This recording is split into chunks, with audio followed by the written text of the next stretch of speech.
Emerging Market Philanthropy webinar. This webinar was facilitated by Alliance and Wings. Alliance is a global philanthropy magazine, essential reading for the global philanthropy sector with independent opinion, expert debate, and trusted insight. Wings is a global network of over 100 philanthropy associations and support organizations in 40 countries around the world, whose purpose is to strengthen, promote, and provide leadership on the development of philanthropy and social investment. So without further ado, I'm going to pass the baton on to Jenny, who will be our facilitator for today's call.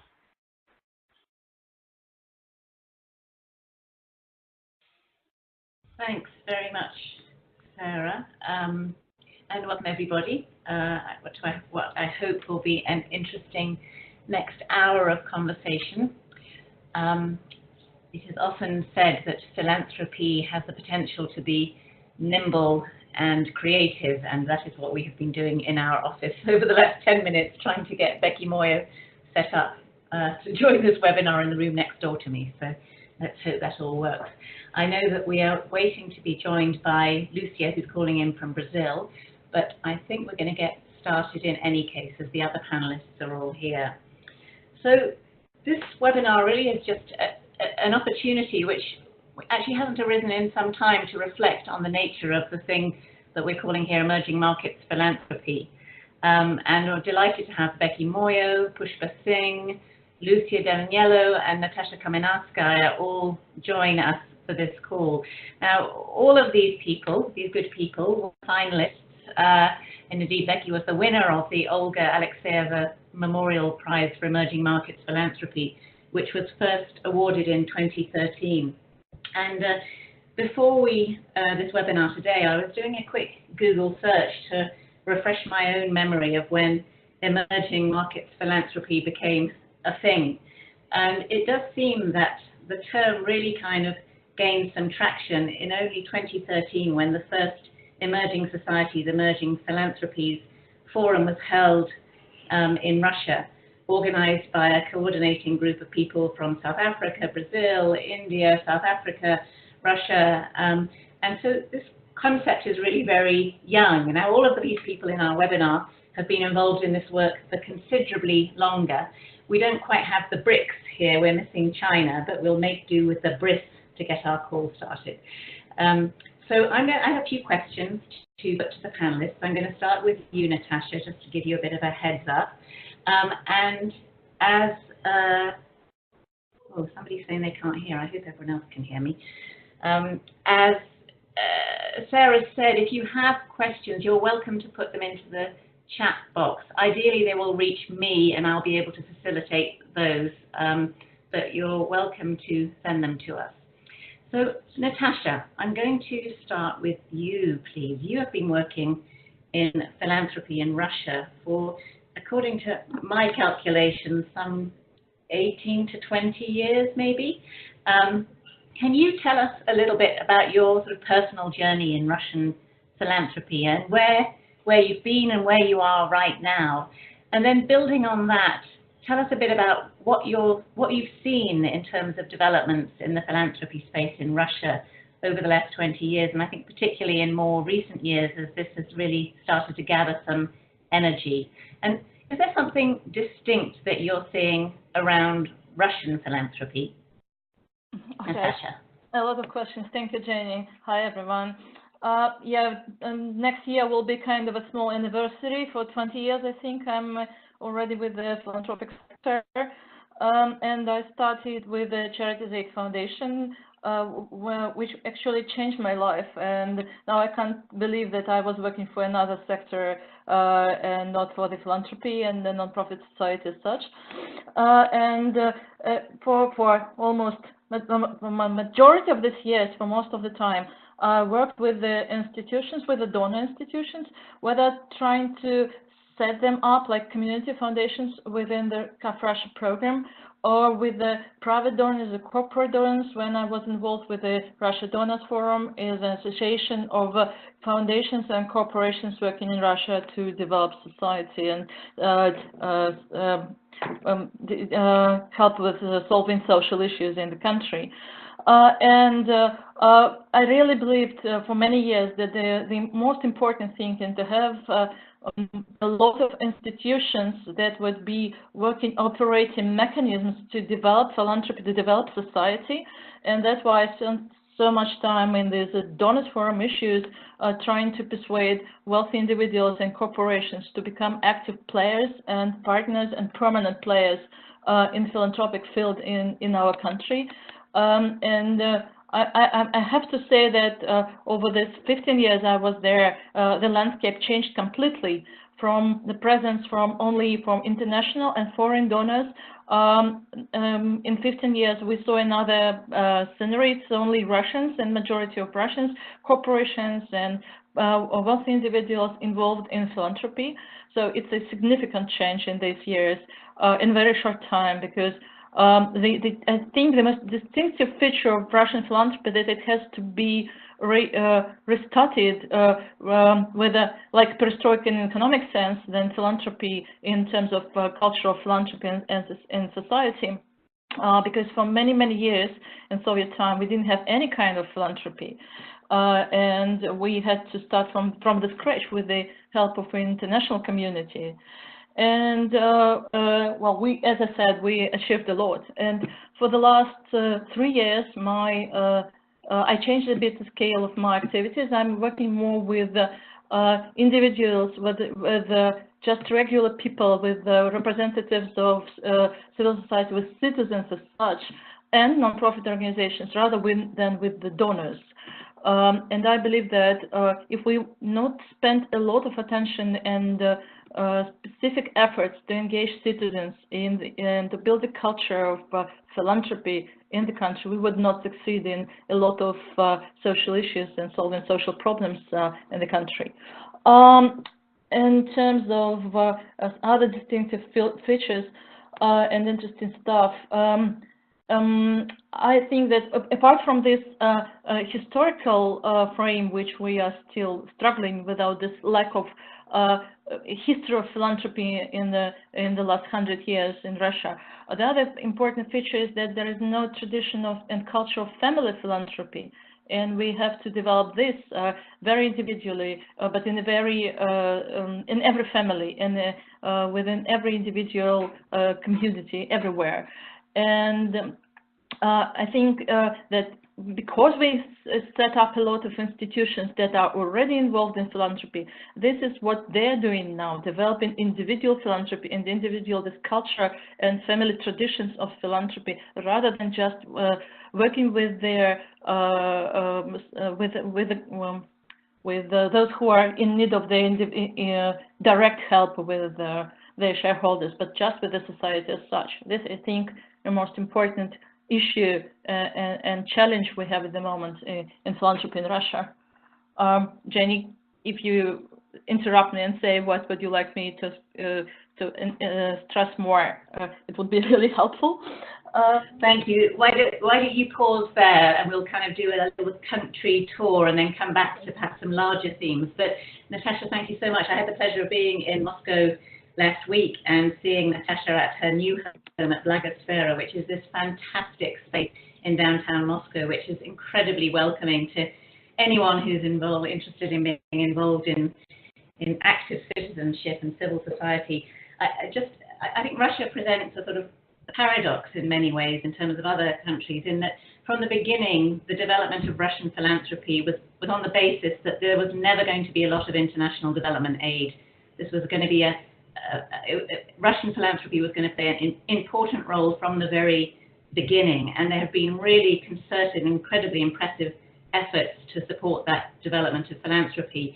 And the paradox is that you have sort of philanthropy growing at a time where other parts of civil society are perhaps restricting a little bit further in Russia. We were at a conference last week at Blagosfera of Russian community foundations, of which there are 70, that's 70 community foundations across Russia. So again, a fascinating kind of dynamic of how more citizen-based types of giving have emerged. But we'll come back to you, Natasha. Pushpa, I'm going to turn to you now, a little bit of a perspective from India, please. Again, you've been working in this space around building giving for a long time now. tell us, what you're up to, what you're working on, and how things look from where you sit across the Indian perspective. Thank you, Jenny, and hello and namaste to everyone from India. I was surprised at the similarities that Natalia's journey and mine have. So I'm just completed 18 years in the nonprofit space, and it seems like a long time because I always thought like I was the outsider coming from corporate into the philanthropy space, and it's amazing to see that I'm now so much closer to nonprofits and almost speak like their voice all the time. So thanks for this opportunity to reflect on my journey. I've only been with 2 organizations in these 18 years. I used to work with Give India, India's first online giving portal, for about 7.5 years. And at that time, what struck me was the lack of an ecosystem. We weren't using that term at that point, and coming from the corporate space, I was trying to see what the industry looks like. How do I define that? Where are the nonprofits, and how do we, and where is all the information if one has to make informed giving? And what fascinates always to me is that a kind of a marketplace where one plays a matchmaking role of bringing donors or givers and nonprofits, assembling them or bringing them together on a platform, which is what Give India was doing. And that was pretty much my background in the corporate sector and financial services. So literally, I spent my first few years looking around the country for nonprofits, for databases, for information, and was working with nonprofits to tell their story, but also more in terms of data, comparative stuff, putting in place due diligence practices, making things more objective, less judgmental, because one was talking about how to present nonprofits to the individual donors, and it was all about addressing 3 C's in my previous organization. It was about giving people the choice to connect with causes that are dear to them, giving them a convenience of an online platform, and very importantly, inspiring confidence in nonprofits, because we had a huge trust deficit, not just lack of information, but people aren't kind of, a lot of people shy away from giving because they're not sure that their parting with money would result in really making a difference. That kind of brought me into what I have been doing for the past 9 years, that is trying to set up the information infrastructure for philanthropy in India, and to unpack that, just setting up GuideStar in India, bringing together information on nonprofits. And it's in the last few years, I mean, it's been such a slow process because we couldn't start with a government database. We have a country of 2 million nonprofits, and only 10% of them are expected to be filing their tax returns, which are private documents. So we literally had to go to nonprofits, inspire them to voluntarily share a lot of information in the public domain, and kind of build up the database for the country, an information repository.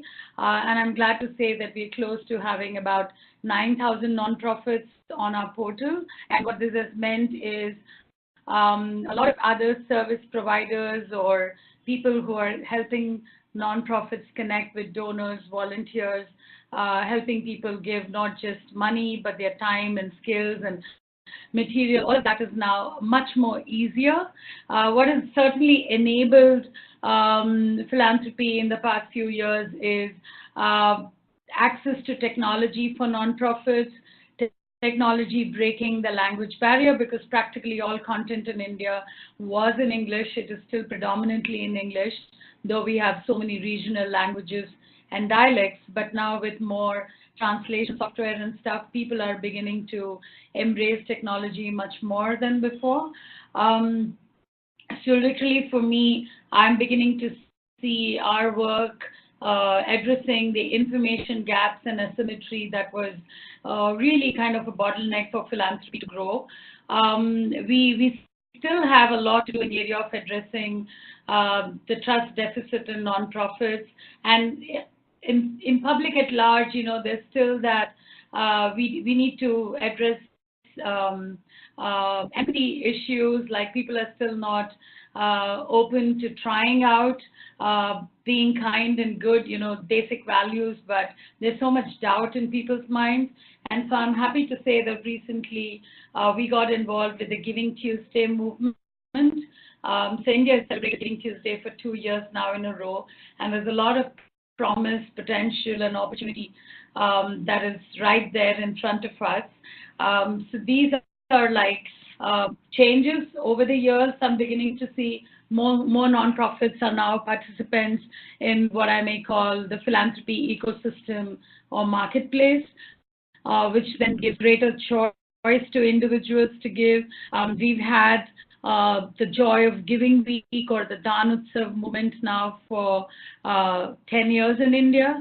So more and more people are trying out different types of giving. What we're also seeing is in the process that when I started out in the year 2001, it was mostly about giving to nonprofits.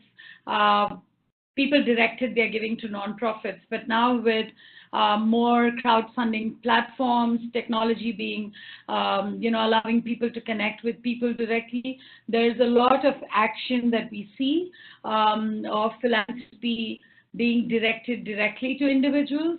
While that's fabulous, there are also kind of concerns about ethics, governance, and transparency around that. What we're also seeing is with all of this stuff going digital, there's more penetration of technology. On the one hand, some of our regulators are embracing technology, which means that there is an opportunity to be more transparent, to be more, the regulatory environment getting easier and better because of technology. But also we have concerns about more regulation, the ease of doing good, if I might put it that way, needs a lot more to be done in terms of taxation being more philanthropy friendly, regulation to allow people to set up nonprofits or foundations and to be doing their work still needs to get far more friendly. We're beginning to see, in the past few months, there's been task forces and committees looking at some of these issues, which is a positive, which is moving in the positive direction. What we've not seen is the sector coming together much more in an organized fashion to express its concerns. We've seen that civil society has not been that resilient. So these are some of the concerns I want to put out there, and maybe in subsequent questions or as we go along this webinar, I could address some of those things. But yeah, we are in very exciting times. Pushpa, thank you so much. I mean, it's fascinating to hear, Russia and India are obviously incredibly different places. Russia, under communism, there was no need or purpose for civic society or philanthropy to exist. The state was there, and that was meant to be enough for people. So the shock to a country when communism fell and all these roles of different actors and sectors played so dramatically. And as Natasha said, these cultures of giving and philanthropy that may have been there a long time before kind of have needed to be sort of refound and rediscovered. Whereas in India, I think there are all sorts of cultures of giving and always have been through sort of religious, identity-based giving. But what you're talking about, Pushpa, in a sense was the work that you've been involved in trying to design in architecture and infrastructure into a space where there's already a vibrant civil society, lots going on, and yet the key point around trust being the inhibitor of so much of these flows of resources to people and ideas. And it's sort of coming from a place of extreme busyness, whereas Russia was really a place where things needed to be designed from scratch 20 years ago. It's really, and yet trust is clearly a critical issue there too. So thank you so much for that. Becky, I'm going to turn to you, and I'm assuming you're going to talk a little bit from an African and a South African perspective. Becky has just been appointed the director of the new African Centre on Philanthropy and Social Investment based here in Johannesburg at Wits University, and has worked both as a researcher and a practitioner. Becky, tell us a little bit about your journey and why you are where you are now and what you're seeing going on around you in the context of African philanthropy. Thank you, Jenny, and thank you everyone for affording me the opportunity to speak about my journey.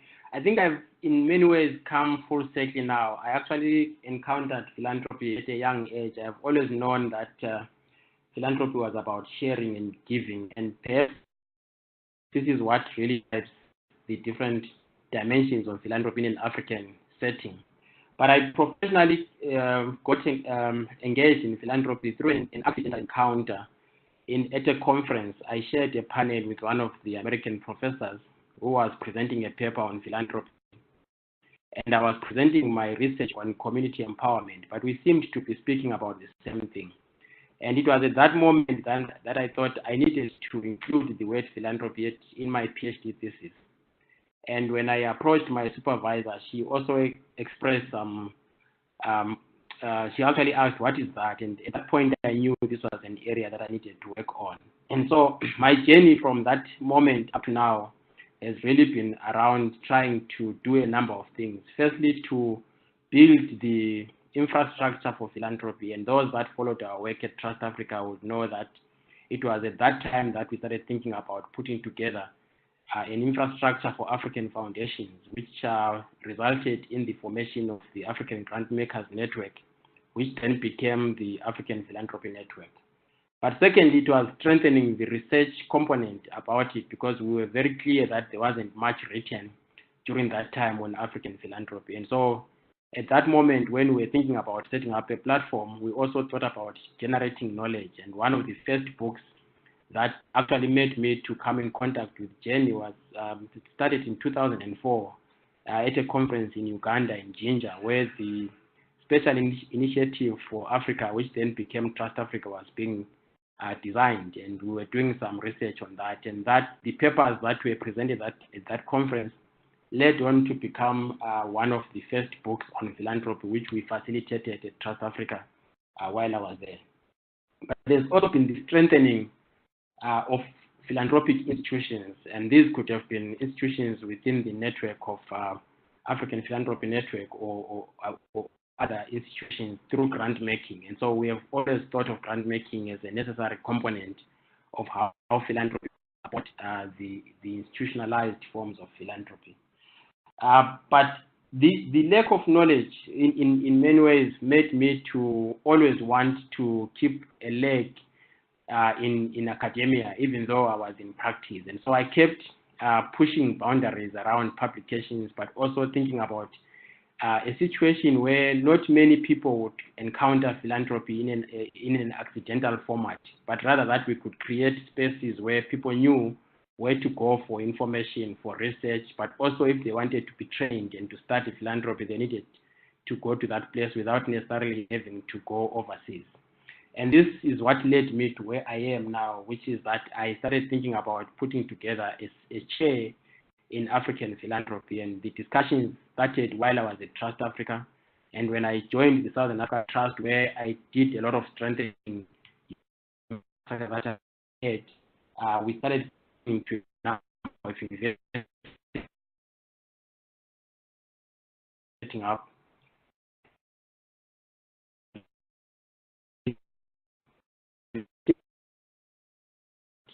18, I joined the university with the clear mandate of one providing at a postgraduate level.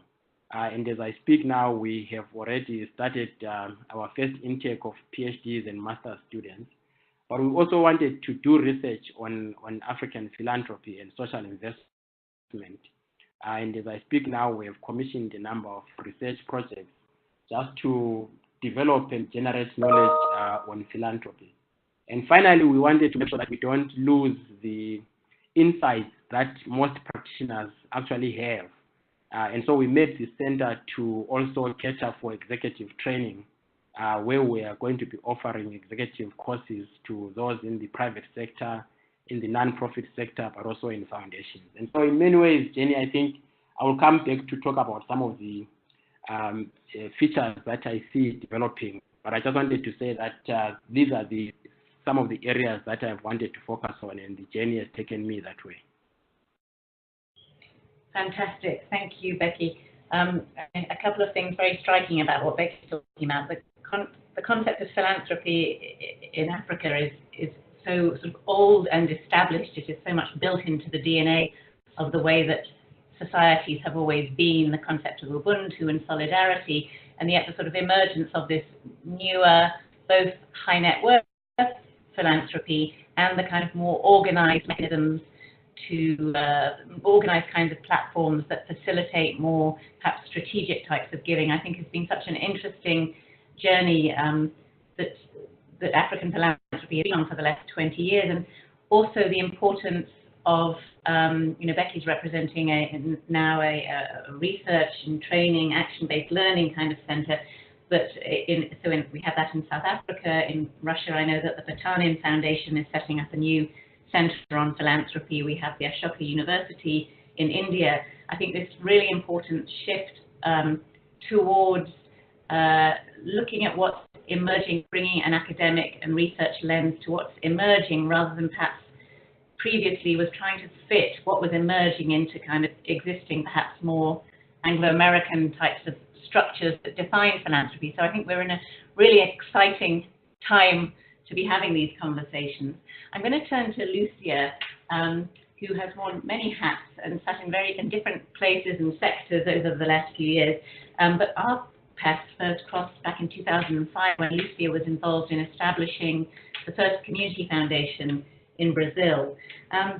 Lucia, I'm glad you were able to overcome technological problems and join us. Can you give us a perspective from Brazil, from where you've come from, where you're sitting now, and throughout you have had a keen eye on the emergence or the potential for philanthropy to grow as a real source for sort of transformative change in Brazil. What's it looking like from where you sit today? Hi, good morning. I'm sorry for my problems in connecting, but it's a pleasure to be with you. As Jenny said, I worked in the field of philanthropy wearing different hats. I have been almost 25 years working in the field, and I've seen things from different perspectives, which I think it's very good. I started working first as a volunteer for local NGOs and helping to fundraise for the NGOs in my city, in my hometown, Florianópolis. Then I worked for some international foundations in Brazil, like Kellogg Foundation. And then we founded one of the first community foundations in South Brazil.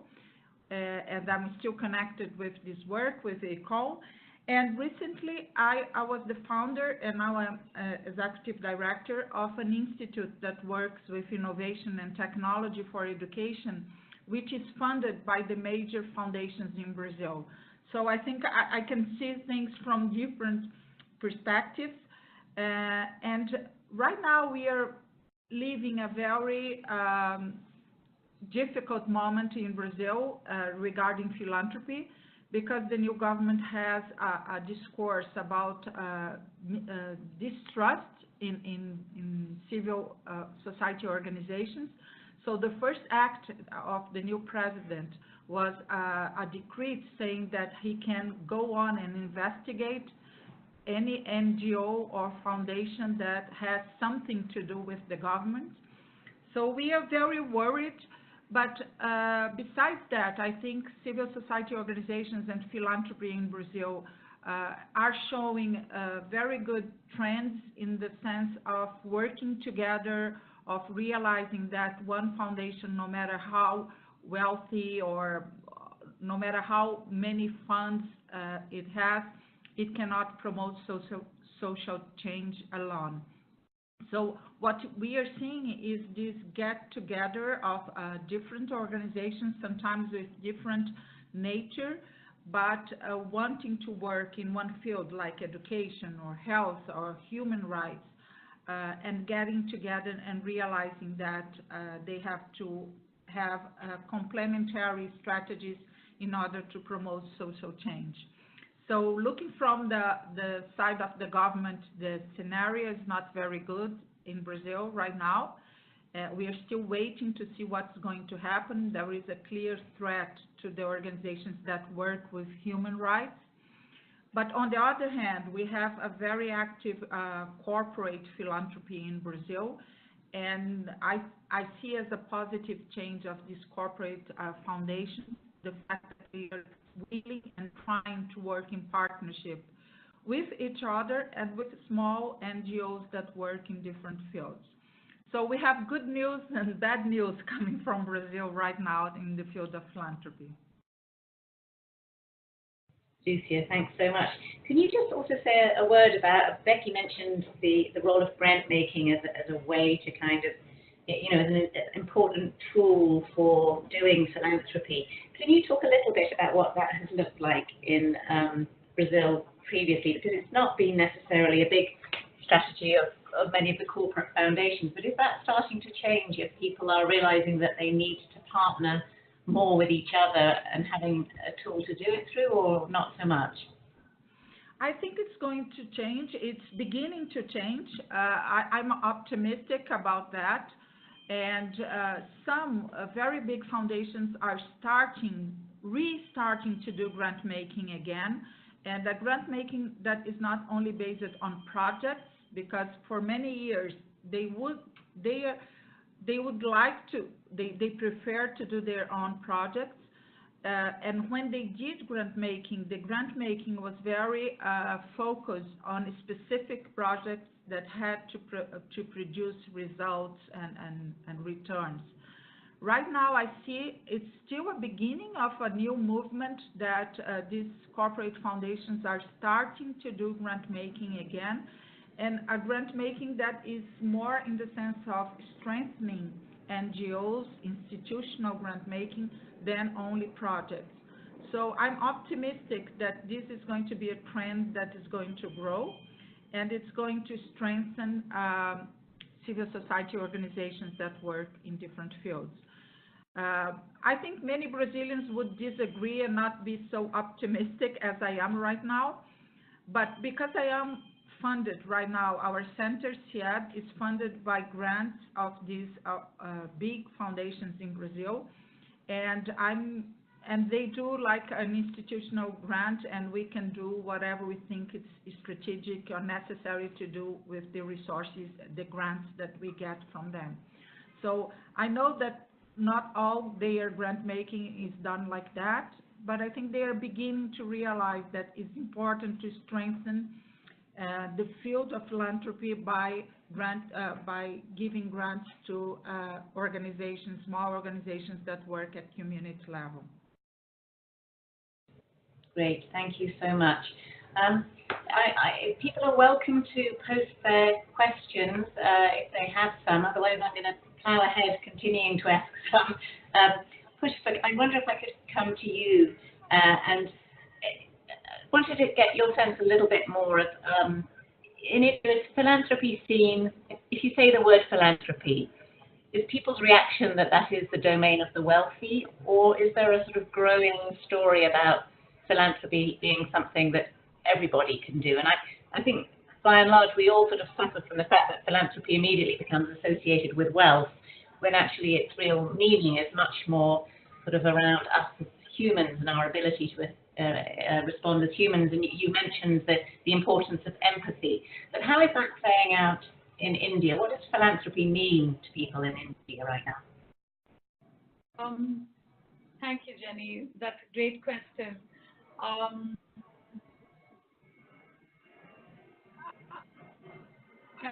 I think the good thing is a lot of we have like a big part of our population that's using social media and smartphones. And in a country of more than, a billion, we are 1.3 billion now. About 500 million use the internet and, phones or mobile, internet through mobiles. Giving is turning out to be a very cool activity. So maybe people don't call it as much as philanthropy, but there is such a proliferation of mobile apps and giving portals and QR codes and messages through WhatsApp. And so all of this is making giving very interesting and kind of it's there in the face. And more and more, and also giving in small amounts is now something that's easily doable.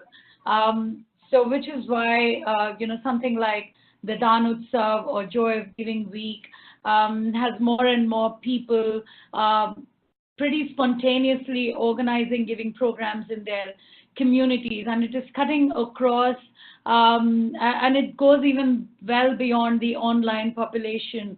As I'm speaking, I'm reminded of a couple of villages in the state of Orissa in India, which is now called Odisha, actually organizing huge campaigns in their villages. They're doing like chariot races, getting the entire community and the village to celebrate giving in a festive atmosphere. The community, some of these are students or adolescents who got educated through NGOs and the philanthropy of foundations, and wealthy people are now realizing their power to give back. And we have numerous stories of giving by ordinary people that comes to light during Dan Utsav. And Giving Tuesday focuses more on the social and digital assets that people could leverage for giving. And we've had amazing stories in the past 2 years. But a bit before that, for more than the last, in the decade, we've seen marathon or event-based giving becoming very popular in the country. It helps employees of companies to come together, groups of people from, residential colonies, school children. So people are beginning to give in groups. People are beginning to enjoy around their giving activity. And many of these events and platforms are making that really easy. So we've seen marathons getting thousands of people in India, not just enjoying running, but running for a cause.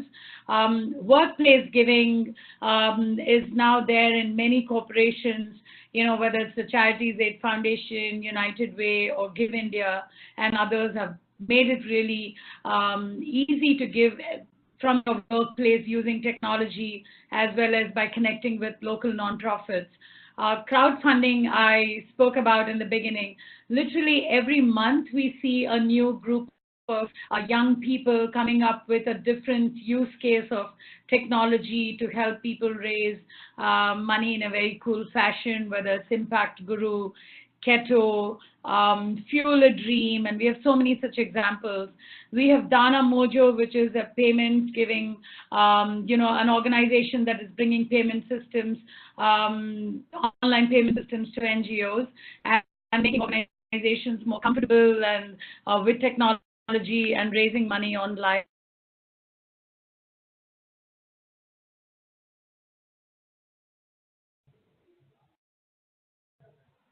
I don't know if we've lost you or me. Sarah, am I still audible? I will plow on because I think we lost Pushpa for a second. I think we lost Pushpa. Yes, okay. I'm always worried that it's us.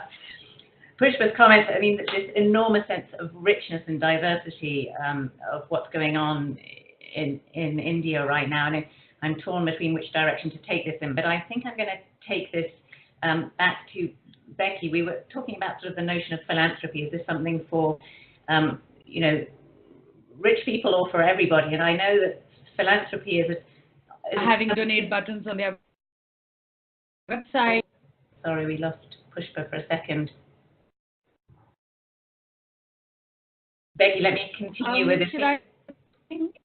I think, thank you, Pushpa, that was fantastic. We lost you at some moment, so I've moved on to talk to Becky, but I think this enormous sense of richness of what's happening in India is really striking, so thank you so much for sharing that. So Becky, turning to the idea of philanthropy, it means so many things at so many different levels. It means kind of community giving, or it means nothing because it's a foreign word, or it means foundations coming and putting money into Africa. How are you seeing the role, and you're a centre of philanthropy and social investment, so this language clearly matters here.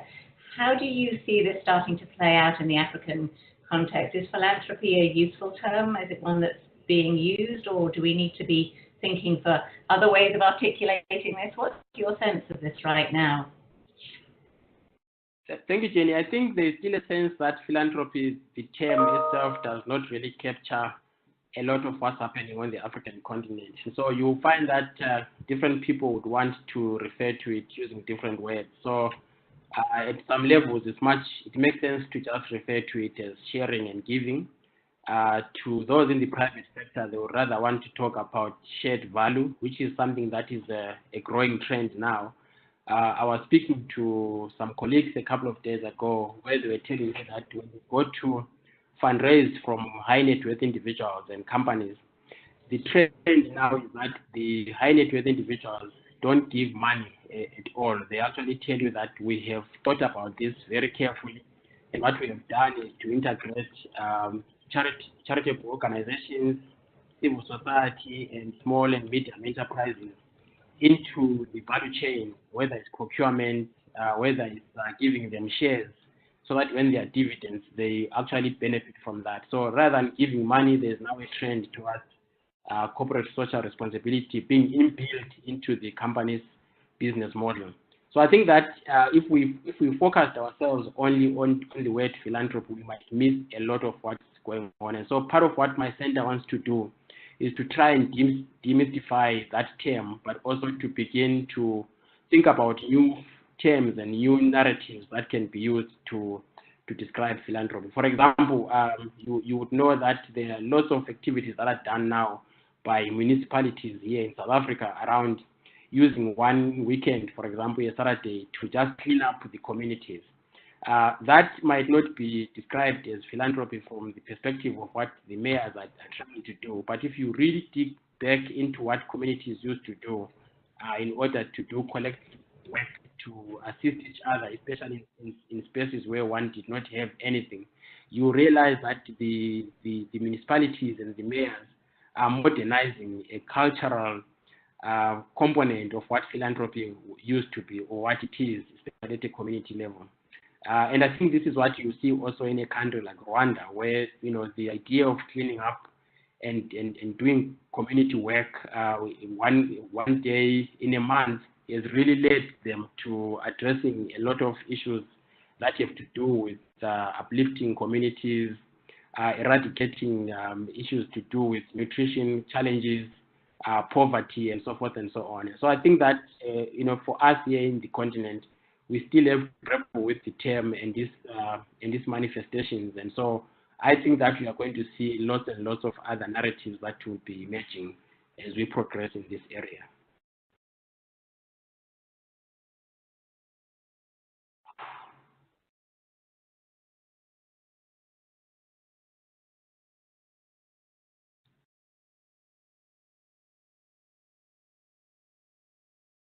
Another time on our next webinar, I'm sure. So, Natasha, can I come back to you? There's some interest in what's motivating philanthropy in Russia amongst sort of wealthy individuals and corporations. And can you talk a little bit about what some of the motivations are around that? But could you also tell us a little bit about some of the super interesting emergence of the kind of philanthropy that Becky's talking about, the kind of collective action, the community level stuff that's happening also coming out of rural parts of Russia. Can you just kind of give us a kind of quick sense of that diversity that defines Russian philanthropy at the moment?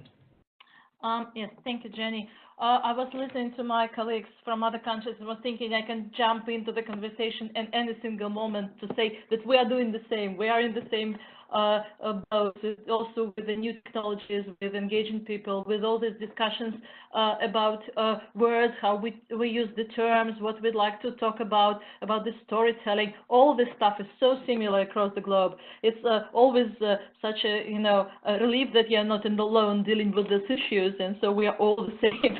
Very interesting. So about the giving trends a bit and about collective actions.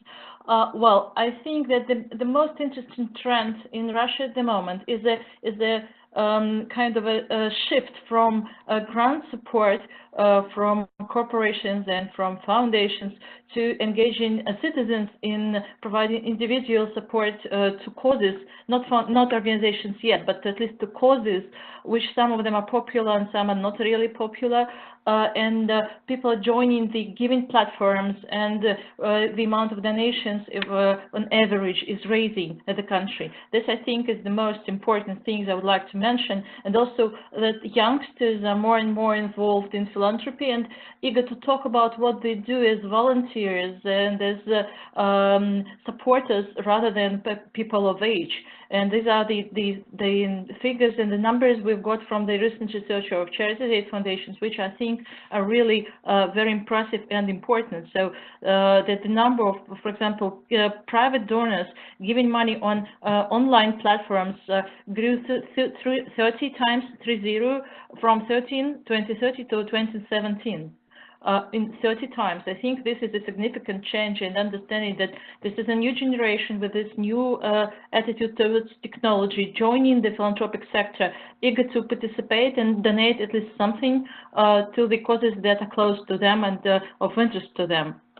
In terms of motivation, I guess, well, thanks to media and to technology, non-profit organizations in the recent years were able to spread information about their activities and the social causes they are working on more widely rather than it used to be before.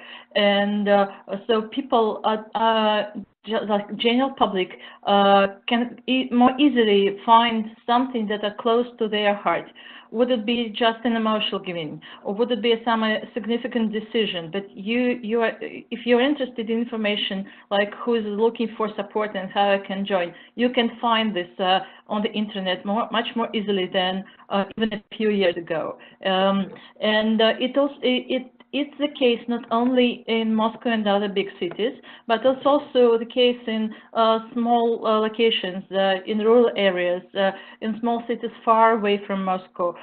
Such technologies like Giving Circles or such significant platforms like Giving Tuesday, they are already known across the country, and nonprofits everywhere are trying to set this and try themselves with such simple technologies just to start with raising awareness and building trust in their own communities with some very simple and specific actions just to invite people to find what they are doing and to join and support them with even a very small amount of money. And I would also like to mention, apart from Giving Tuesday, which is, I think, is a great movement and a great opportunity already understood in Russia over the last 3 years, because we are doing this 3 years in Russia. But just as an example of another campaign which just started the last and raised a lot of interest in our country, which is 1 ruble a day. And the foundation helped with it, which started as online mechanism and media raising money for people in need. They started a media campaign with wealthy, well-known individuals and celebrities talking about that even a ruble a day, which is 15 cents probably in other currency, ruble a day can change the situation within certain organization, and they registered NGOs and their giving platform and provided an opportunity for individuals to join and donate a ruble a day to support very different nonprofits all over the country. And the number of nonprofits and people donating are surprisingly high, and it's such an relief, I think, and an understanding that people are eager actually to join a simple actions, given a technology opportunity to join these activities and to support causes they are thinking important for them. This I think are the most important things I would like to share at the moment. Brilliant. Thank you so much, Natasha. Of course, we've taken 4 huge geographic areas. So this is Emerging Markets Philanthropy 101. This is really scratching the surface barely. I'm going to ask the panelists to make a choice for their last question. But just want to say, you know, there is so much to talk about. Where Natasha ended, this idea that giving actually becomes an act of building community, not just funding stuff, that actually people working collectively becomes a way to build communities. You know, at that one end of the spectrum, as against the sort of, you know, new money to do stuff because I've got money and can, you know, lots of money and do things. At the other end of the spectrum, we sort of haven't quite got onto some of the politics of philanthropy, how it's perceived. I was talking to a Nigerian colleague some months back who said, you know, hell will freeze over before I start thinking about applying to a Nigerian philanthropy or foundation for money because I don't trust where they got their money from. So there's all sorts of other directions we could have taken. But I'm going to do a final tour, starting with Lucia. Either to answer one of these 2 questions in a minute or 2, if you can. Either, if you were going to be appointed Minister of Philanthropy in your country tomorrow, Lucia, you got the memo today. What's the first thing that you would want to do in terms of sort of policy to grow philanthropy? Or do you see philanthropy, domestic philanthropy in Brazil, positioned, able, already starting to take on more difficult issues around sort of social justice, human rights? And I understand we have a particular context in Brazil, so I can imagine the answer, but I'd be curious to see what you're seeing. And then the other panelists, if you can decide which of those 2 questions, the Minister of Philanthropy on the one hand, or the, you know, it's philanthropy starting to move into those difficult spaces on the other. If you could be ready with your answers to that, and then we can wrap things up. But Lucia, over to you, please. Okay, thank you. I would love to talk about the 2 questions, but first I would like to say that I totally agree with Natasha, because I was listening to Pushpa and Becky and what is going on in Russia, and I think we are beginning to see some international trends in philanthropy and a lot has to do with technology and with more platforms to give. So I think it's wonderful. And last year we had a very interesting experience in Econ. We tried for the first time that methodology, that the Funders Network, that is an event where people start to bid and to start giving.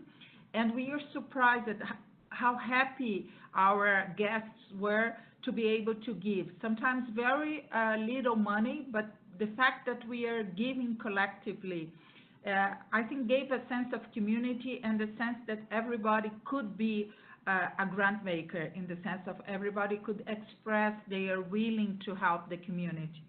So I think I'm glad to hear that in other countries the same thing is happening. So if I was appointed Minister of Philanthropy in Brazil, I think there are 2 different things that we can do. We have to raise or to improve the incentives for giving.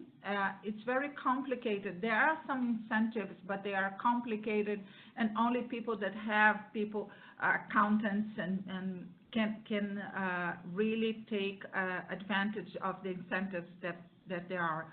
So I think I would make simpler to give and would give more transparency to the act of giving.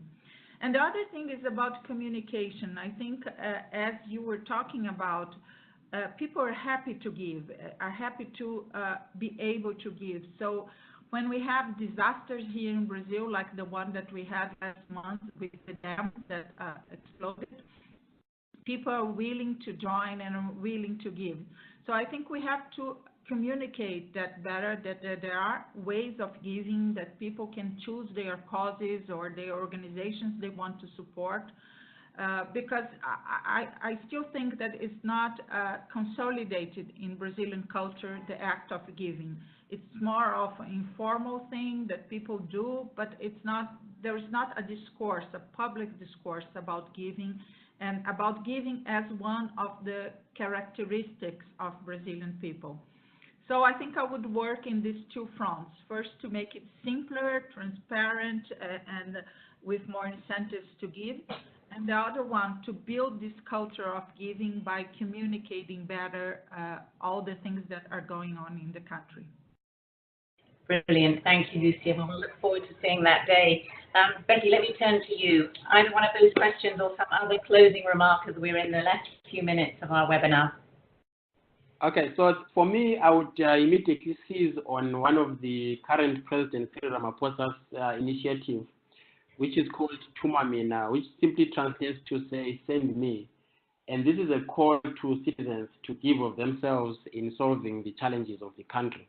So I would seize on that and immediately want to create an enabling environment for philanthropy to thrive. And in this case, I would look at the policy environment and make sure that there's a policy that facilitates the practice of philanthropy in transformative ways. But I would also look at the administrative dimension to philanthropy, the legal, as well as create incentives for philanthropy to actually be promoted and for people to give.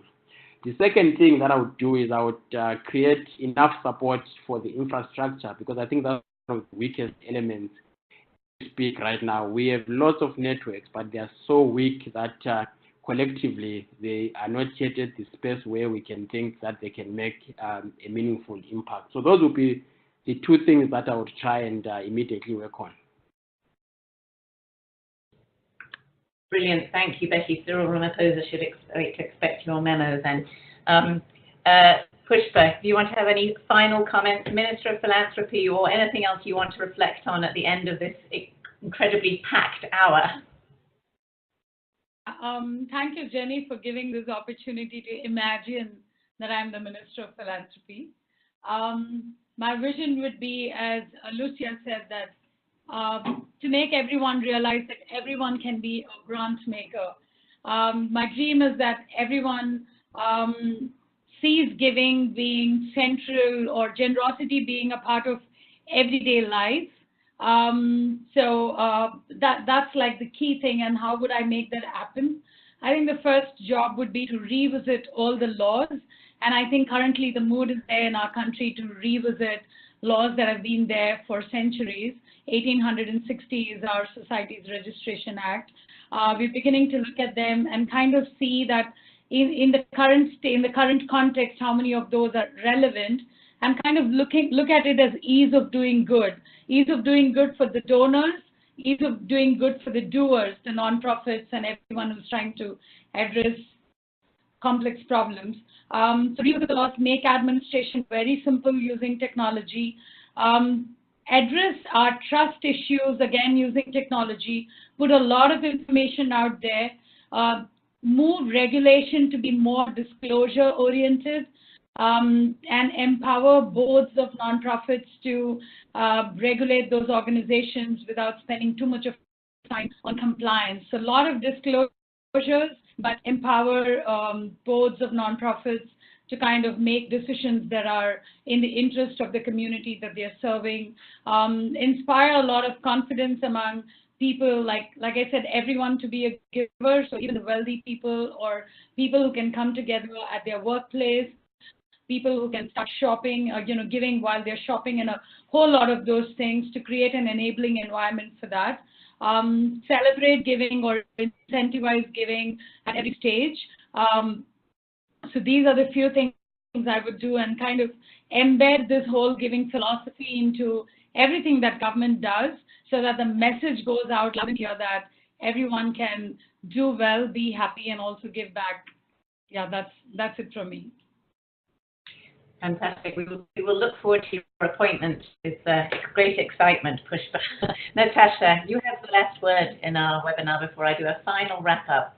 Do you want to imagine being a Minister of Philanthropy, or do you want to talk about something else as you close us off for the day?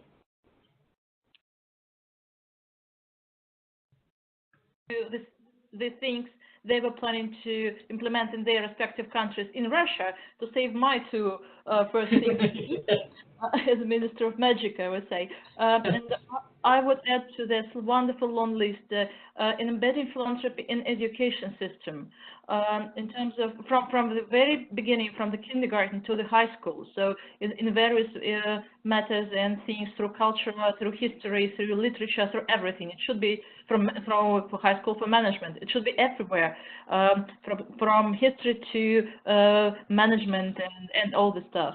And the second thing, I would like the state to change the rhetorics, the language they use in talking about philanthropy, not just the legislation, but what they actually say and do, and change from supporting projects to long-term institutional support of philanthropic organizations, and to promote establishing more long-term mechanisms to work with citizens, to engage them in philanthropy and to establish new institutions.